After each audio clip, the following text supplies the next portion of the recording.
Good afternoon friends. तो आज हम घटना चक्र का लेक्चर नंबर 3 स्टार्ट करेंगे। इसमें हम एक्ट्स और मेकिंग ऑफ द कॉन्स्टिट्यूशन कर चुके थे। अभी हमारा थर्ड पार्ट है इंपॉर्टेंट कॉन्स्टिट्यूएंट असेंबली। तो यहाँ पर जो कॉन्स्टिट्यूएंट असेंबली थी उसमें कुछ इंपॉर्टेंट मेंबर्स थे, उनके यहाँ पे नाम है। जो कॉन्स्टिट्यूएंट असेंबली है उसने अपॉइंट किए थे कमिटीज़ डील करने का डिफरेंट टास्क ऑफ कॉन्स्टिट्यूशन, और इंपॉर्टेंट कमिटीज़ और उनके चेयरमैन के नाम है यहाँ पर। तो यहाँ पर सबसे पहले जो हमारी कमेटी थी 8 मेजर कमिटीज़ बनी थी और बाकी कुछ माइनर कमिटीज़ थी। तो यूनियन कॉन्स्टिट्यूशन कमेटी के चेयरमैन थे वो थे doctor Jawaharlal Nehru. Committee on rule of procedure steering committee के थे डॉक्टर राजेंद्र प्रसाद, और ड्राफ्टिंग कमेटी के थे Bhimrao Ambedkar. Advisory committee for fundamental rights minority tribal excluded region के थे सरदार वल्लभ भाई पटेल। फिर फंडामेंटल राइट्स सब कमेटी के थे JB Kripalani. Minority sub committees के चेयरमैन थे SC Mukherjee. North eastern frontal tribal region excluded partially excluded region Assam sub committee के थे गोपीनाथ बरदौली। उसके बाद excluded and partially excluded region except Assam AV Thakkar. और उसके बाद प्रोविंशियल कॉन्स्टिट्यूशन कमेटी के थे सरदार Vallabh Bhai Patel. Union power committee के Jawaharlal Nehru. Order of business committee K M Munshi. House committee B Pattabhi Siddaramaiah. Constituent assembly के GV Mavalankar. Function committee state rated committee Pandit Jawaharlal Nehru. Finance and staff committee के doctor Rajendra Prasad और credential committee के अलादी कृष्ण स्वामी अय्यर। उसके अलावा जो ड्राफ्टिंग कमेटी थी ना, कंप्राइज 7 मेंबर्स में 7 मेंबर्स है ड्राफ्टिंग कमेटी में। जो चेयरमैन थे वो थे भीमराव अंबेडकर। अदर 6 जो थे वो थे Alladi Krishna Swami Ayyar, N Gopal Swami, K M Munshi, Mohammad Saadulla, B L Mitter, DP Khaitan. Later बाद में जो बी एल मित्तर थे उनको रिप्लेस कर दिया गया था एन माधव राव से, और टी टी कृष्णाचारी को Krishnachari was included in the committee of demise of DP Khaitan. और डीपी खैतान जब डिमाइस होगी तो टी टी कृष्णाचारी को दिया गया था। नेक्स्ट है जो कॉन्स्टिट्यूएंट असेंबली है, उन्होंने अपॉइंट की थी एडहॉक कमेटी नेशनल फ्लैग के लिए 23 जून 1947। उसके जो मेंबर थे वो थे डॉक्टर राजेंद्र प्रसाद जो चेयरमैन थे। उसके अलावा अब्दुल कलाम आज़ाद, सरोजनी नायडू, सी राजगोपालचारी, के एम मुंशी और डॉक्टर भीमराव अंबेडकर। उसके बाद यहाँ पर अब इन इन कमेटी से बेस्ड कुछ क्वेश्चन है वो हम करते हैं।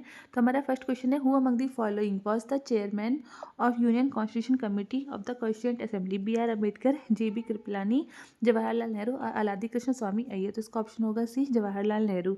जो कमेटी रूल ऑफ प्रोसीजर के थे ना वो डॉक्टर राजेंद्र प्रसाद थे, और स्टीयरिंग कमेटी के भी राजेंद्र प्रसाद थे, और स्टेट कमेटी कौन थे? जवाहरलाल नेहरू थे। ड्राफ्टिंग कमेटी के बी आर अम्बेडकर, और एडवाइजरी कमेटी के कौन थे? सरदार वल्लभ भाई पटेल। नेक्स्ट क्वेश्चन है, उसके अलावा जो फंडामेंटल राइट सब कमेटी के मेंबर थे चेयरमैन थे वो जे बी कृपलानी, और माइनॉरिटी सब कमेटी के थे एस सी मुखर्जी। अगला क्वेश्चन है, who was the chairman of provincial constitution committee of the constituent assembly? Doctor B R Ambedkar, Pandit Jawaharlal Nehru, Rajendra Prasad और सरदार पटेल। तो इसका ऑप्शन होगा D Sardar Patel. Next question है हमारा, the chairman of drafting committee of Indian constituent assembly was. तो वो कौन थे? Doctor B R Ambedkar. Next question पूछा है कि who was the chairman of drafting committee of Indian constitution? तो doctor Bhimrao Ambedkar. Next question है, मैच करना है लिस्ट फर्स्ट को लिस्ट सेकंड से। तो यहाँ पर पूछा है fundamental right, steering committee, union power और ड्राफ्टिंग कमेटी। तो ड्राफ्टिंग कमेटी हम सबको पता है बी आर अम्बेडकर, और यूनियन पावर के जवाहरलाल नेहरू। तो डी का फर्स्ट और सी का सेकेंड, डी का फर्स्ट और सी का सेकेंड। उसके अलावा इसकी स्टीयरिंग कमेटी के कौन होंगे? स्टीयरिंग कमेटी के यहाँ पर उन्होंने गलत दिया आंसर ऑप्शन, एक मिनट यहाँ पर देखते हैं हम लोग। Advisory committee on fundamental right minority tribal के सरदार पटेल। स्टीयरिंग कमेटी के राजेंद्र प्रसाद है, जो ऑप्शन भी नहीं दिया इसलिए वहाँ पर आंसर उसको नेगेट कर दिया गया है। उसके अलावा यूनियन पावर कमेटी के जवाहरलाल नेहरू, ड्राफ्टिंग कमेटी के बी आर अम्बेडकर। तो यहाँ पर chairman of steering committee for doctor Rajendra Prasad which is not mention in the list, इसलिए ऑप्शन जो है none of the option is correct. Commission excluded the question, इसलिए उन्होंने इस क्वेश्चन को एक्सक्लूड कर दिया था। नेक्स्ट क्वेश्चन है, who was the chairman of advisory committee on fundamental right and minorities constituted bye constituent assembly? Pandit Nehru, Sardar Patel, B N Rao, Ambedkar. तो इसका ऑप्शन होगा बी सरदार पटेल। और बी एन राव क्या थे? वो कॉन्स्टिट्यूशनल एडवाइजर थे। सरदार वल्लभ भाई पटेल जो थे चेयरमैन थे advisory committee on fundamental right minority tribal and excluded areas. और 2 सब कमेटी थी इस कमेटी के अंदर में, फंडामेंटल राइट सब कमेटी जिसके थे जे बी कृपलानी, और माइनॉरिटी सब कमेटी के S C Mukherjee. Fundamental right sub committee के जे बी कृपलानी और माइनॉरिटी सब कमेटी के S C Mukherjee. Next question है, the drafting committee of the constituent assembly doctor B R Ambedkar has how many other members? 7 6 5 4। तो यहाँ पे पूछा है डॉक्टर बी आर अम्बेडकर के अलावा, तो उनको लेकर, तो वो चेयरमैन थे, उनको लेकर 7 मेंबर्स थे, उनके अलावा 6 मेंबर्स और थे। वो मेंबर कौन कौन थे? एक तो एन गोपाल स्वामी अयंगर थे, अलादी कृष्ण स्वामी अय्यर, के एम मुंशी, मोहम्मद सादाउल्ला उसके बाद BL मित्र और DP खेतान थे, लेकिन BL मित्र जो थे उनकी जगह पे आए थे N माधव राव और TT कृष्णमाचारी। DP खेतान का जब डिमाइस हो गया तो उस जगह पे कौन आ गए थे? TT कृष्णमाचारी। नेक्स्ट है who among the following were the member of drafting committee of the constitution? N Gopal Swami थे। उसके बाद आलादी कृष्ण स्वामी अय्यर भी थे, लेकिन जवाहरलाल नेहरू नहीं थे और ना ही सरदार पटेल थे। तो इसका ऑप्शन होगा first and third, option C. Next है who among the following was not a member of drafting committee of the constitution? तो मोहम्मद सादाउल्ला तो थे, KM मुंशी भी थे। नेक्स्ट क्वेश्चन नेक्स्ट पूछा है AK अय्यर, वो भी थे, लेकिन जवाहरलाल नेहरू नहीं थे। तो इसका ऑप्शन जाएगा डी। नेक्स्ट है constituent assembly setup a drafting committee under the chairmanship of BR Ambedkar on? उन्होंने किस डेट पे सेटअप करी थी? 13 दिसंबर 1946, 22 जनवरी 1947, 3 जून 1947 और 29 अगस्त 1947। तो इसका ऑप्शन होगा डी। जो ड्राफ्टिंग कमेटी सेटअप की गई थी वो की गई थी 29 अगस्त 1947। On 29 August 1947 resolving drafting committee was form under chairmanship of BR Ambedkar to discuss and decide the form of the structure of the constitution. तो वो डेट कौन सी? 29 अगस्त 1947। 29 अगस्त 1947 constituent assembly setting up a drafting committee. Who was the chairman of national flag committee? National flag committee के chairman कौन थे? C Rajagopalachari, doctor Rajendra प्रसाद, JB Kripalani और doctor BR Ambedkar. तो national flag committee के चेयरमैन थे वो थे डॉक्टर राजेंद्र प्रसाद। और there were two flag committee mention in Indian history. First थी flag committee was constituted in 2 April 1931 Karachi session under the chairmanship of Sardar Vallabh Bhai Patel. जो पहली फ्लैग कमेटी बनी थी वो बनी थी 2 अप्रैल 1931 को कराची सेशन में, और उसके चेयरमैन थे सरदार वल्लभ भाई पटेल। और सेकंड थी ad hoc committee on national flag जो फॉर्म की गई थी 23 जून 1947, जिसके चेयरमैन थे डॉक्टर राजेंद्र प्रसाद। तो ऐसा क्वेश्चन है about chairman of flag committee constituent assembly. Correct option को हो जाएगा बी, डॉक्टर राजेंद्र प्रसाद। और JB Kripalani was neither chairman not a member of any flag committee. JB Kripalani है तो चेयरमैन थे, ना ही मेंबर थे किसी भी फ्लैग कमेटी के। अब नेक्स्ट है सोर्सेज ऑफ कॉन्स्टिट्यूशन। हमारे कॉन्स्टिट्यूशन के जो सोर्सेज वो कहाँ से दिए गए हैं? तो मेजर पोर्शन जो इंडियन कॉन्स्टिट्यूशन का वो बोरो किया गया कहाँ से? गवर्नमेंट ऑफ इंडिया एक्ट 1935, और इसे ब्लूप्रिंट ऑफ इंडियन कॉन्स्टिट्यूशन भी कहते हैं। अब यहाँ से क्या क्या लिया है हमने? Rule of law, parliamentary form of government, cabinet system, single citizenship, bicameral legislature, law making procedure, parliamentary privileges and prerogative rights are provision borrowed from the. ये कहाँ से लिए? कॉन्स्टिट्यूशन ऑफ ब्रिटेन से। तो कॉन्स्टिट्यूशन ऑफ ब्रिटेन से हमने क्या क्या लिया है? तो कॉन्स्टिट्यूशन ऑफ ब्रिटेन से हमने लिया है rule of law, parliamentary form of government, cabinet system, single citizenship, bicameral legislature, law making procedures, parliamentary privileges and prerogative writs जो है वो भी हम ये सब हमने कहाँ से लिया है? ब्रिटेन से लिया है। उसके बाद USA से हमने क्या क्या लिया है? Preamble, judicial review, independence of judiciary, fundamental rights, the post of vice president, procedure of impeachment of president and removal of supreme court and high court जजेस। ये हमने लिया है कॉन्स्टिट्यूशन ऑफ USA से। उसके बाद DPSP, DPSP directive for state policy, method of election of president, nomination of member of council of state यानी राज्यसभा। ये प्रोविजन हमने लिया है कहाँ से? आयरलैंड से। उसके बाद कनाडा से हमने क्या क्या लिया है? Federation with strong centre, advisory jurisdiction of the supreme court, restoratory power to be vested in the centre and appointment of governor. ये हमने कहाँ से लिया? कॉन्स्टिट्यूशन ऑफ कनाडा से। फिर joint sitting of both house of parliament, languages of preamble, freedom of trade, commerce and intercourse and idea of concurrent list, ये हमने बोरो किया ऑस्ट्रेलिया से। उसके अलावा इमरजेंसी प्रोविजन हमने इंपोर्ट किया कॉन्स्टिट्यूशन ऑफ जर्मनी से। Procedure establish by law from Japan से लिया है। And procedure constitution amendment election of Rajya Sabha, ये हमने लिया है साउथ अफ्रीका से। फंडामेंटल ड्यूटीज़ और ideal of justice in the preamble, वो हमने लिया USSR से। और Republican system, liberty, equality, fraternity, वो हमने कहाँ से लिया? कॉन्स्टिट्यूशन ऑफ फ्रांस से।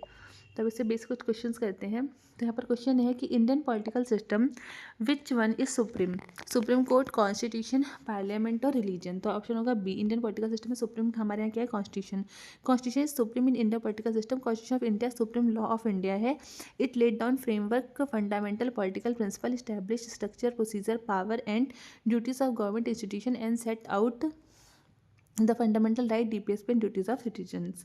नेक्स्ट कह रहे हैं जो कॉन्सेप्ट है जुडिशियल रिव्यू का इंडिया में, वो कहाँ से अडॉप्ट किया गया है? UK, USA, USSR, Australia. तो वो आया जुडिशियल रिव्यू कॉन्सेप्ट यूएसए से। कॉन्सेप्ट ऑफ जुडिशियल रिव्यू जो है वो अडॉप्ट किया है कॉन्स्टिट्यूशन ऑफ यूएस से। जुडिशियल रिव्यू वो पावर होती है कोर्ट की। जुडिशियल रिव्यू जो है ना, वो कोर्ट के पास एक पावर होती है जिससे वो एग्जामिन कर सकता है legislative, executive, administrative arm government का, एंड डिटरमाइन कर सकता है whether such actions are consistent with constitution और नॉट। एक्शन जज inconsistent declare constitutional therefore null and void. अगर मान लो कि कोई एक्शन जो है जज को लगता है कि इनकंसिस्टेंट है वो या अनकॉन्स्टिट्यूशनल है अकॉर्डिंग टू कॉन्स्टिट्यूशन, तो उसे डिक्लेयर कर सकता है नल और वॉइड। नेक्स्ट क्वेश्चन है हमारे पास, the system of judicial review exist in India only, USA only, India and USA, UK only. तो इसका ऑप्शन होगा C, India and USA. Next question हमसे कह रहा है which of the following characteristics is common between federal system of India and America. India और America के federal system में कौन सी चीज़ कॉमन है? सिंगल सिटीजनशिप नहीं, अमेरिका में डुअल है। उसके बाद 3 लिस्ट इन द कॉन्स्टिट्यूशन, ये भी नहीं है। डुअल जुडिशियल सिस्टम, ये भी नहीं है। Federal supreme court for interpretation of constitution, हाँ डी सही है। Characteristics of federal court for interpretation of constitution is common both India and American federal system. While USA there is only one judicial system at union level and other at state level. लेकिन जो USA है वहाँ पर एक judicial system है union level पे, एक है स्टेट लेवल पे। There is absence of 3 list of constitution of USA. और इंडियन कॉन्स्टिट्यूशन प्रोवाइड करता है सिंगल सिटीजनशिप, जबकि यूएस कॉन्स्टिट्यूशन प्रोवाइड करता है डुअल सिटीजनशिप। इसलिए ऑप्शन डी ही करेक्ट होगा, ठीक है। नेक्स्ट है the feature of federal system, the feature of federal system of Indian constitution is inspired by the constitution of Canada, UK, USA और Ireland. तो इसका ऑप्शन होगा ए। जो फेडरल सिस्टम है वो कहाँ से लिया है हमने? कनाडा से। The constitution of India is federal in nature, the concept federal system constitution inspired from constitution of Canada. Next है Indian federalism is based on the pattern of which of the following countries? USA, Canada, Australia, Germany. तो इसका option हो जाएगा B, Canada. Next question है the concept of a union of states in Indian constitution has been derived from American declaration of independence, Australian constitution, British North American Act और Swiss constitution. तो इसका option हो जाएगा C, British North American Act. जो concept है और union of state is the Indian constitution have been derived from British North American Act 1867 according to article 1 clause 1 of Indian constitution. India that is Bharat shall be a, यहाँ पर बोला इसका मतलब क्या है कि India that is Bharat shall be a union of state according to constituent assembly debate volume 7 the drafting committee considers that following language of British North American Act 1867 it would not be appropriate to describe India the union although its constitution may be federal nature. ये दिखाते हैं कि हमारा constitution federal भी है nature में। concurrent list include in Indian constitution is given by concurrent list Soviet union, Australia, Italy और Canada. तो ऑप्शन होगा बी, ऑस्ट्रेलिया। कंकरेंट लिस्ट जो है वो बारो की गई कॉन्स्टिट्यूशन ऑफ ऑस्ट्रेलिया से। In this list those items are included which both union and state have right to make law in 7 schedule of the constitution. जो हमारे कॉन्स्टिट्यूशन का 7 शेड्यूल है which originally included 47 items. 47 items है originally 22-33 पर added amendment, ठीक है। Next है हमारे पास the idea of concurrent list in Indian constitution has been borrowed from. जो आइडिया है कंकरेंट लिस्ट का वो हमने कहाँ से बोरो किया? तो हमने किया ऑस्ट्रेलिया से। Next the framer of constitution of India borrowed concept of concurrent list describe in 7 schedule from the constitution of Australia. इसका भी हो जाएगा बी, ऑस्ट्रेलिया। नेक्स्ट क्वेश्चन है द कॉन्सेप्ट ऑफ कंकरेंट, भाई सेम क्वेश्चन बार बार repeat हो रहा है। Concurrent list of India borrowed from Australia. Next है the concept of DPS directive principle of state policy of Indian constitution has been adopted from the constitution. वो कहाँ से अडॉप्ट किया गया है? आयरलैंड से। Option B, inclusion. इसका explanation देख लेते हैं। Inclusion of directive principle of state policy in the Indian constitution is inspired directive principle of constitution of Ireland. जो प्रोविजन है वो हमारे पार्ट 4 में मेंशन है, आर्टिकल 36 से 51 कॉन्स्टिट्यूशन का। Directive principle of state policy are not enforceable in a court by law. किसी भी कोर्ट में बाय लॉ एनफोर्सेबल नहीं है, बट इट लेट डाउन, लेकिन प्रिंसिपल बताता है which are considered fundamental in the governance of the country, making it duty to state to apply these principles, making law to establish just society in the country. Next, the concept of DPS of state policy of Indian Constitution was borrowed from Ireland. Next DPS भी same वही question कहाँ से लिया गया है? ये Ireland से लिया गया है। Indian constitution certain features of constitution other countries, which countries has contributed the framing of directive principle of state policy? Ireland. फिर in the giving representation to talent, experience and service in the composition of Council of State, the constitution makers of India were influenced by example of Irish Republic. जो concept है formation of Rajya Sabha का, talent, qualification, experience and service, कहाँ से influence हुआ है? Irish Republic से. Next है, यहाँ पर एक तरफ लिस्ट दिया, दूसरी दिया है कौन से कॉन्स्टिट्यूशन से लिया गया है. तो इसका हम डायरेक्ट एक्सप्लेनेशन देख लेते हैं. यहाँ पे मैच कर लेते हैं. जो फंडामेंटल राइट है कहाँ से लिया गया? यूएसए से. पार्लियामेंट्री सिस्टम ब्रिटेन से. इमरजेंसी प्रोविजन जर्मनी से. और डीपीएसपी आयरलैंड से. फिर नेक्स्ट मैच करना है, इसमें से कौन सा करेक्टली मैच नहीं है. तो ये तो सही है. फंडामेंटल राइट्स यूएसए से लिए गए हैं, डीपीएसपी आयरलैंड से लिया गया है, इमरजेंसी पावर जर्मनी से. लेकिन जो रेजिडुअल पावर ऑफ सेंटर है वो ऑस्ट्रेलिया से नहीं लिया गया है. इन इंडियन कॉन्स्टिट्यूशन जो फेडरल सिस्टम है, strong centre with residual power at the centre, governor appoint by the centre, advice jurisdiction of supreme court etcetera, has been adopted from constitution of Canada से लिया गया है. कहाँ से लिया गया है? कनाडा से लिया गया है. नेक्स्ट क्वेश्चन है, फिर से लिस्ट है और सोर्सेज है, तो इसका सीधा हम एक्सप्लेनेशन देख लेते हैं. Fundamental rights US bill of rights से लिया गया है, डीपीएसपी आयरिश कॉन्स्टिट्यूशन से, कैबिनेट गवर्नमेंट ब्रिटिश कॉन्स्टिट्यूशन से, और union state relation Canadian constitution से. Union state relation Canadian constitution से. Next again, rule of law England. Rule of law England, procedure established by law. इसको दोबारा से बात देखते हैं. रूल ऑफ लॉ इंग्लैंड और procedure established by law Japan. Reserving bill by a governor for present constitution Canada और concurrent list Australia. Next again फिर से मैचिंग ही है, यहाँ पर मैच लिस्ट एंड सेकेंड है, इसको यहाँ पर देख लेते हैं. DPSP Ireland, fundamental rights USA, concurrent list of union state relation Australia, India as a union of state Canada. India as a union of state Canada. The concept of fundamental duties has been taken from.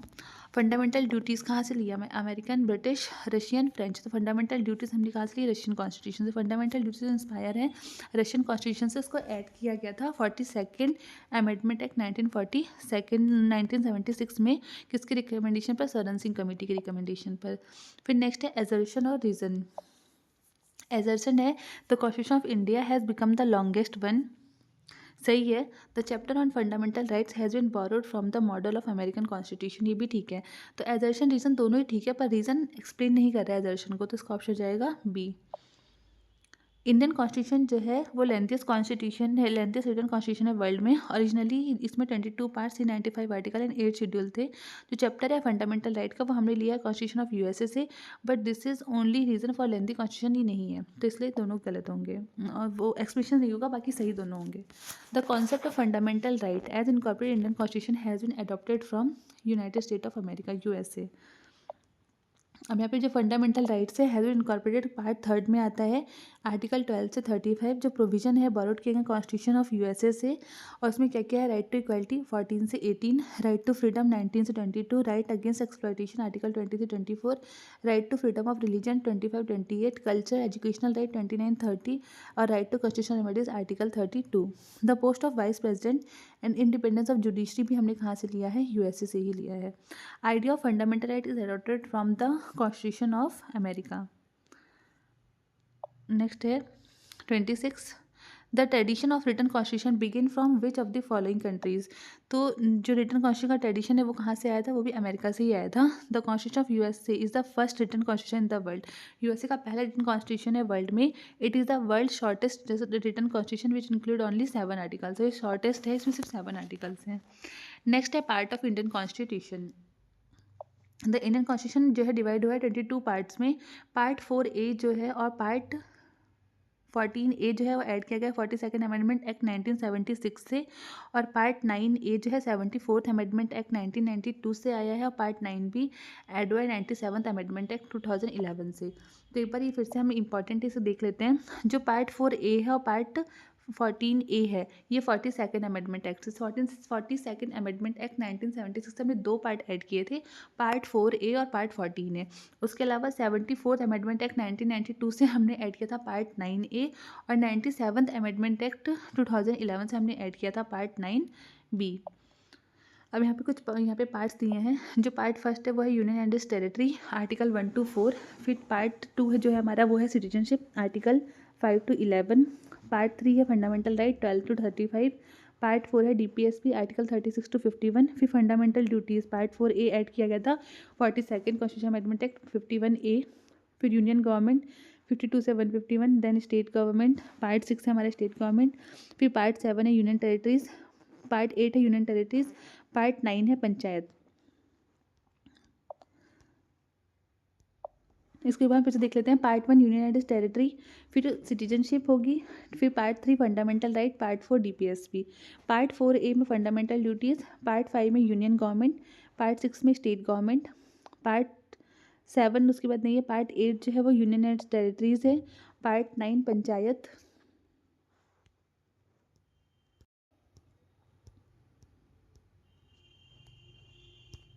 उसके बाद part 9 जो है हमारा वो है panchayat.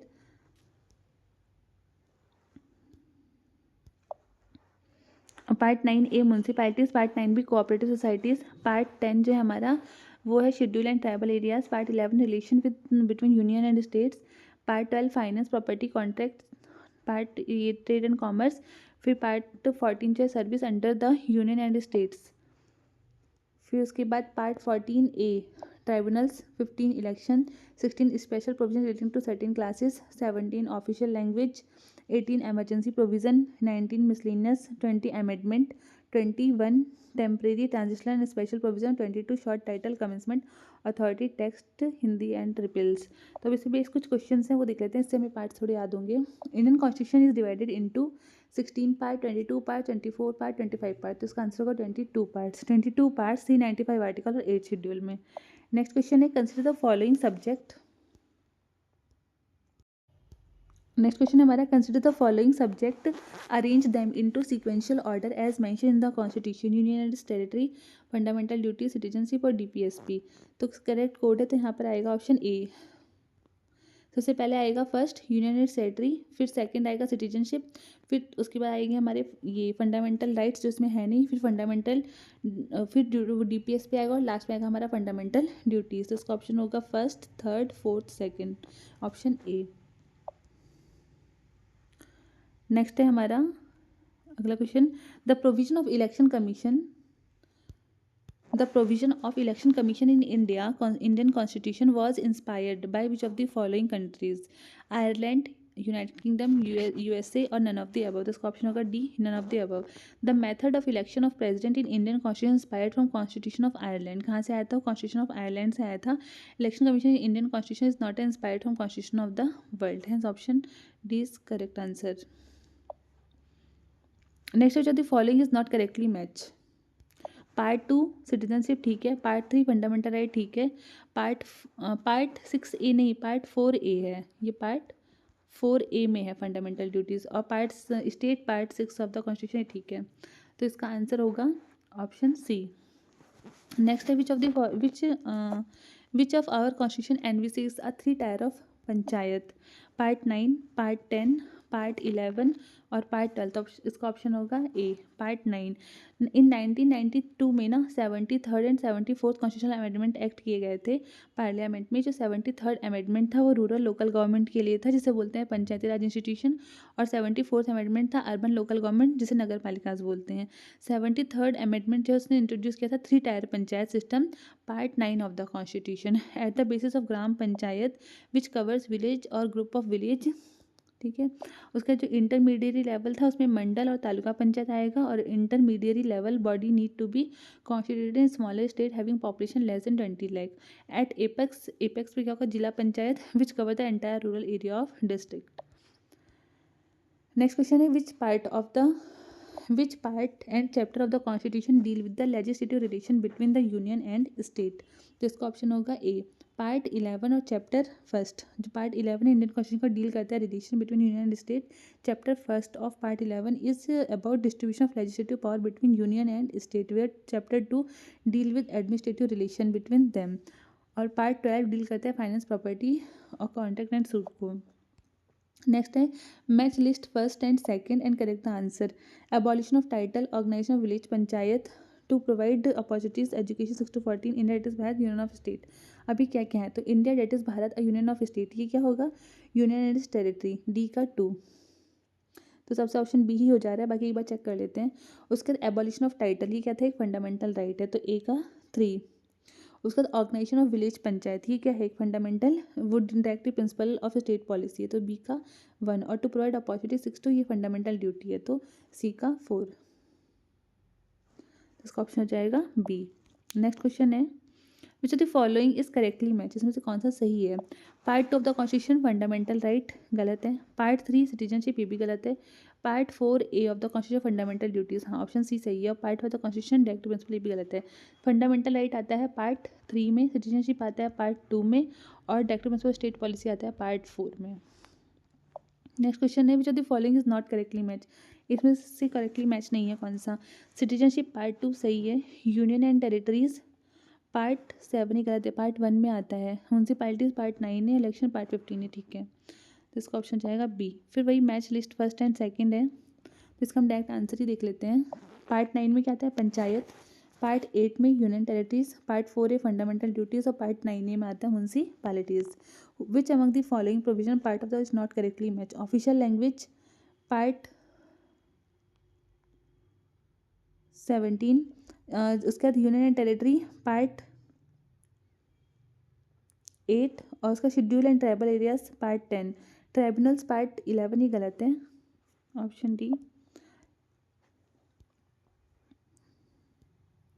Tribunal are not mention in part 11 but in part 14 में आता है ट्राइब्यूनल। देवर इंसर्टेड, और ये इंसर्ट किए गए थे 14A में 42nd कॉन्स्टिट्यूशन अमेंडमेंट 1976 के 3 अंडर आर्टिकल 323A जो डील करेंगे एडमिनिस्ट्रेटिव ट्रिब्यूनल, और आर्टिकल 323B जो डील करेगा ट्राइब्यूनल फॉर अदर मैटर्स। और पार्ट 11 जो है वेरियस प्रोविजन ये सेंटर स्टेट रिलेशन से है, ये वाला पार्ट जो है सेंटर स्टेट रिलेशन से है। नेक्स्ट क्वेश्चन है करेक्टली मैच इसमें से कौन सा नहीं है। पंचायत पार्ट 9 ठीक है। म्यूनसिपैलिटीज़ 9A ठीक है। कोऑपरेटिव 9B ठीक है। ट्राइब्यूनल्स पार्ट 10 ये गलत है। ट्राइब्यूनल कहाँ आते हैं, ट्राइब्यूनल आते हैं पार्ट 14A में, ट्राइब्यूनल आते हैं पार्ट 14A में। नेक्स्ट क्वेश्चन है which part of the constitution has the provision for panchayati raj system, तो वो कौन सा है, part 9। Next in which part of the constitution panchayati raj related to have been implemented, तो वो आ जाएगा पार्ट 9 में। फिर वही मैचिंग है यहाँ पर, फर्स्ट और सेकंड फंडामेंटल। द यूनियन किस में आता है, पार्ट फर्स्ट में। Union fundamental rights part 4A of the constitution जो है वो है फंडामेंटल ड्यूटीज़। अब यहाँ पर मैचिंग है, फंडामेंटल राइट्स जो है वो किस में आते हैं, पार्ट 3 ऑफ द कॉन्स्टिट्यूशन में आता है। फंडामेंटल ड्यूटी जो हमारा part 4A of the constitution में आता है। उसके बाद एमरजेंसी प्रोविज़न और यूनियन, जो यूनियन है हमारा वो पार्ट 5 ऑफ द कॉन्स्टिट्यूशन में आता है, और एमरजेंसी प्रोविज़न जो है हमारा पार्ट 18 ऑफ द कॉन्स्टिट्यूशन में आता है। तो हिसाब से इसका ऑप्शन होना चाहिए ए का 2, बी का 1, सी का 4 और डी का 3, ऑप्शन ए। उसका नेक्स्ट है जो the following is not correctly match, इसमें से कौन सा करेक्टली मैच नहीं है। और फंडामेंटल ड्यूटीज़ पार्ट 4A ठीक है। स्टेट पार्ट 6C भी ठीक है। उसके बाद नेक्स्ट है हमारा attorney general of India part 13, और services under Indian state part 14 ठीक है। ये सी वाला गलत है हमारा। जो क्या बोलते हैं अटॉर्नी जनरल ऑफ इंडिया है ना, वो पार्ट 5 आर्टिकल 76 में आता है। नेक्स्ट है क्वेश्चन नंबर 17, फिर से मैच करना है लिस्ट फर्स्ट को सेकंड से, तो इसका हम डायरेक्ट एक्सप्लेनेशन ही देख लेते हैं। द करेक्ट ऑर्डर पार्ट 15 जो है वो इलेक्शन है।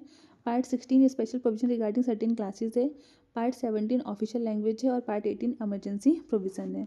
नेक्स्ट कह रहा है पार्ट 16 जो इंडियन कॉन्स्टिट्यूशन का किससे रिलेटेड है, administrative tribunal, all India services finance commission, special provision for certain classes, इसका ऑप्शन होगा D, special provisions for certain classes. जो पार्ट 16 है वो आर्टिकल 330 से 342 इंडियन कॉन्स्टिट्यूशन का डील करता है, special provision related to certain classes. फिर नेक्स्ट है अब हमारा आर्टिकल ऑफ द कॉन्स्टिट्यूशन, ये हम नेक्स्ट लेक्चर में करेंगे। तो आप लोग को लेक्चर कैसा लगा कमेंट करके बताइएगा। और अगर आप लोग को टेलीग्राम ज्वाइन करना होगा तो वो मैंने मेरे चैनल के लिंक में दिया हुआ है, आप लोग टेलीग्राम भी ज्वाइन कर सकते हैं। Thanks for watching.